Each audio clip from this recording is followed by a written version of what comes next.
Good evening, Laura and John. As you can tell, I am in the woods. I'm on my way to get a haircut because Mom and Dad are coming tomorrow. But I wanted to take the long way because the woods are nice and I rarely get a chance to walk through them. But of course, I stepped outside and it started to rain just then. So I'm actually not dressed. This jacket is not waterproof, so we'll see how that goes. Hint, it didn't actually go that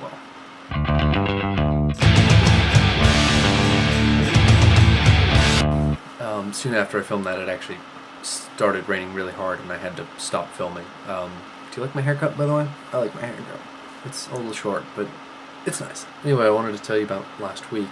At the beginning of the week, I was pretty sick, so it was a little tough, and then towards the end of the week, I was writing a religious studies paper. The topic of the paper was following a New Testament theme in the Hebrew Bible, the Old Testament, so I chose the topic of Messiah because I thought that would be pretty interesting. The gist of my paper was basically that there's no support for the concept of Messiah in the Hebrew Bible, that it's mostly a historical and social phenomenon. Basically that during the exile and just prior to the exile, there were a period of bad kings, and the people of Israel started to dream of a good king, a great king, a king like David, out of the line of David, that would be, a king and a prophet and a priest who could basically set them on the right track again. And this concept caught on, and then people started to read into lines from the Holy Text that they said absolutely supported this idea from the beginning. And I wrote that on a strict first reading on original intent, there is not grounds for Messiah, but once you have the concept of Messiah in your head, you can definitely see where it comes from.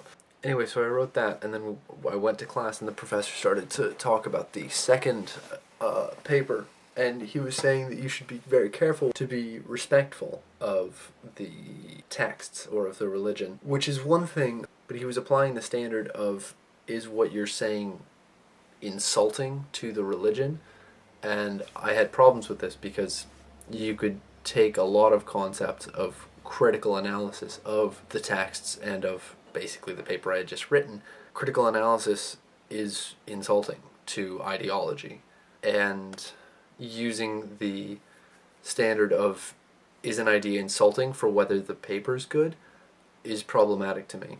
And it was really uncomfortable because it felt like a pressure to conform intellectually. And it struck me that that's really the first time I've ever felt that kind of intellectual pressure, which really is a good thing. As I've thought more about it, I've realized that we were brought up in such a liberal place, in such an accepting background, where you could disagree with the status quo or with the concepts being espoused, and that's okay, so long as you do it thoughtfully. And that now I'm 21 and I'm in university and I'm experiencing this for the very first time. Someone expects me to conform to their belief system in order to get a good mark is encouraging, I guess.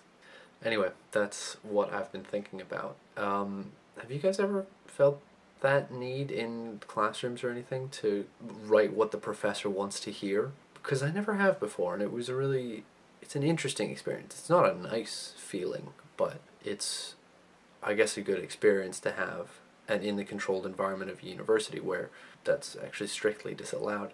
Hope you both have a good week, and John, I'll see you tomorrow.